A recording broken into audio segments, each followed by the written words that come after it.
Eh bien, on va faire un tirage à choix avec l'oracle des amoureuses. Tu vas avoir 3 petites cartes et tu vas choisir celle qui est plus en accord avec toi. Ok? Allez.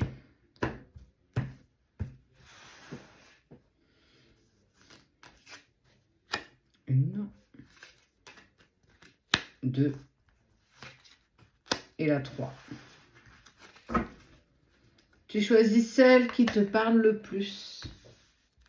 La 1, la 2 ou bien la 3, tu peux la mettre en commentaire. C'est bon? Tu l'as? Toi qui as choisi la 1. Le monde des âmes sœurs et des flammes jumelles. Tu es dans une relation sacrée. La personne à laquelle tu penses n'est pas une simple rencontre d'âme à âme, mais t'offre un lien fort et intense qui te pousse à œuvrer vers toi-même. Vous êtes venus ensemble sur Terre pour vous aider mutuellement à progresser vers l'amour inconditionnel.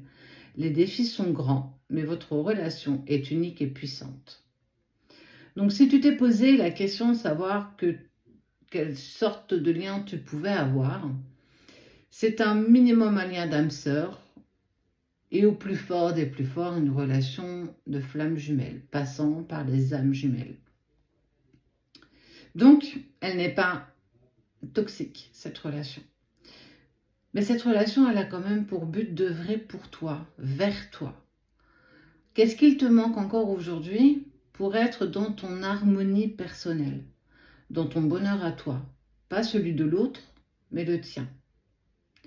Quel défi te reste-t-il encore à dépasser? Est-ce que tu es encore focus sur l'autre? Est-ce que tu es encore focus sur ce qu'il fait, mais surtout sur ce qu'il ne fait pas? Vous avez décidé de vous aider mutuellement.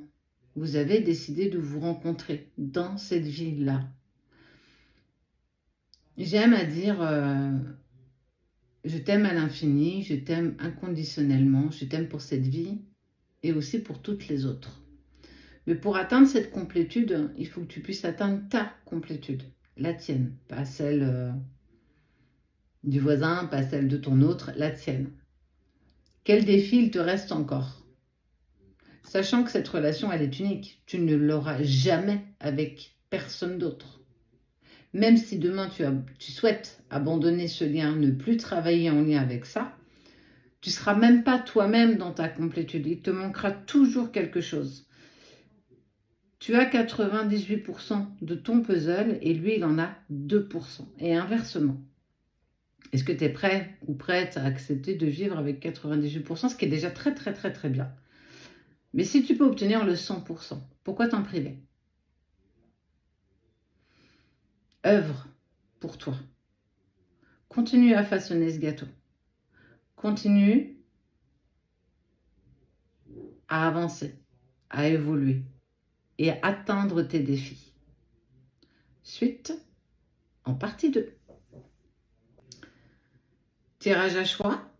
Seuls ceux qui sont abonnés à la page l'auront dans son intégralité. J'ai déjà fait le 1. Donc toi qui as choisi le 2, le voici.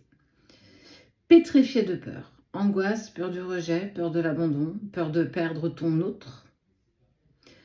On t'invite à observer comment tes craintes influencent ta relation sentimentale. En étant guidé par ta peur, ton partenaire s'éloigne de l'amour, fragilisant ainsi le lien qu'il y a entre toi et cette personne.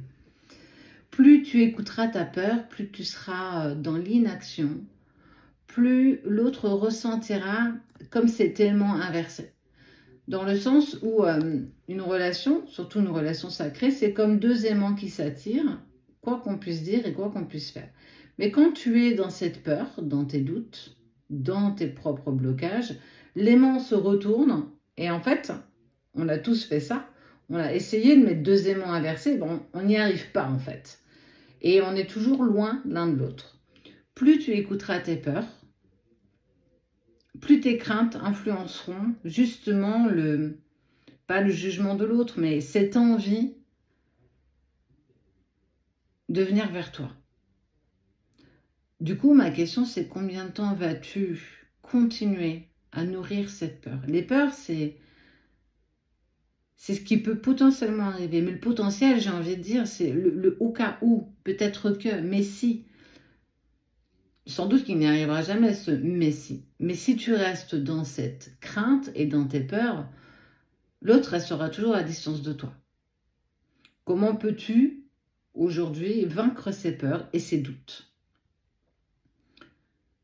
Plus tu écouteras tes peurs, plus tu vas t'éloigner de l'amour. Plus tu écouteras tes doutes, plus viendra en toi beaucoup plus de questions que tu as pu avoir jusqu'ici. Et ça fragilise, ça tend le lien et en fait, ça ne vous amène pas l'un à l'autre. C'est toujours compliqué d'évoluer et d'avancer dans ce sens. Ne maintiens pas tes peurs, ne les garde pas, ne les nourris pas. Elles sont là, elles te traversent, mais laisse-les passer. C'est un mécanisme à faire au début, mais à la fin, ça sera tellement naturel. Tant que vous serez dans vos peurs, vous serez dans ce qu'on appelle la valse des jumeaux. On n'y arrivera pas. Regarde, on essaye. Et en fait, plus tu seras en alignement avec toi, plus ce sera facile pour vous de vous réunir. Quelles sont encore tes peurs et tes craintes? Comment peux-tu aujourd'hui t'en protéger? Est-ce en lien avec vos vies antérieures? Est-ce en lien avec cette vie-là? As-tu fait des lectures? Il y a plein de petites choses que tu peux mettre en place aujourd'hui pour ne plus nourrir tes peurs.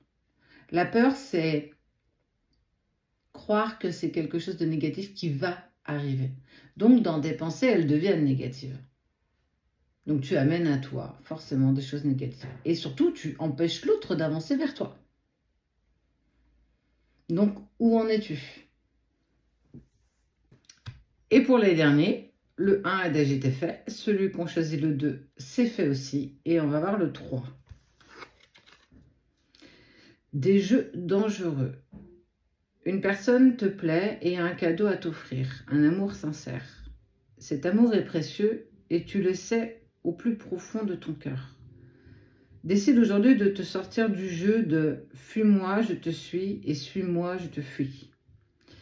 Car il crée des tensions importantes et de l'instabilité.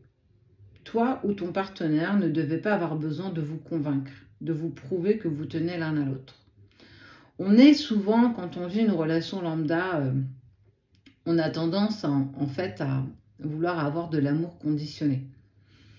Chose que toi, qui vis sans doute une relation sacrée, voire une relation d'âme sœur, tu n'as pas forcément besoin de te positionner dans le « fuis-moi, je te suis », de faire quelque chose pour faire réagir l'autre.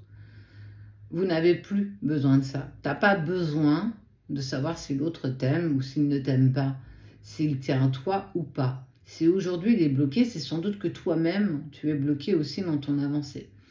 Parce que tu crées des tensions importantes, mais surtout beaucoup d'instabilité dans ce que vous vivez, l'un en rapport avec l'autre.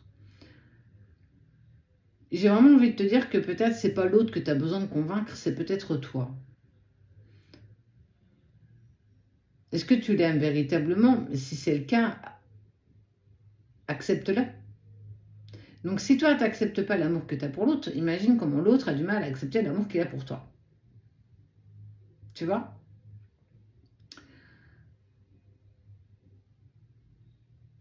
Tu tiens à lui ou tu tiens à elle?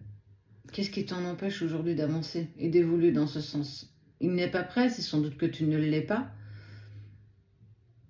C'est un cadeau. Cet amour sincère. Cet amour, il est précieux. Et tu le sais au plus profond de toi, tout comme l'autre le sait aussi. Encore un peu de patience, avec une pincée de foi, de la confiance en soi, et peut-être être aligné avec ce qui vibre avec vous, ce qui vibre avec toi. Mais ne cherche pas à convaincre l'autre de quoi que ce soit. Sois honnête envers toi-même, accepte, et tu verras que ce sera tellement plus facile et tellement plus léger à vivre. Maintenant, tu sais ce qu'il te reste à faire.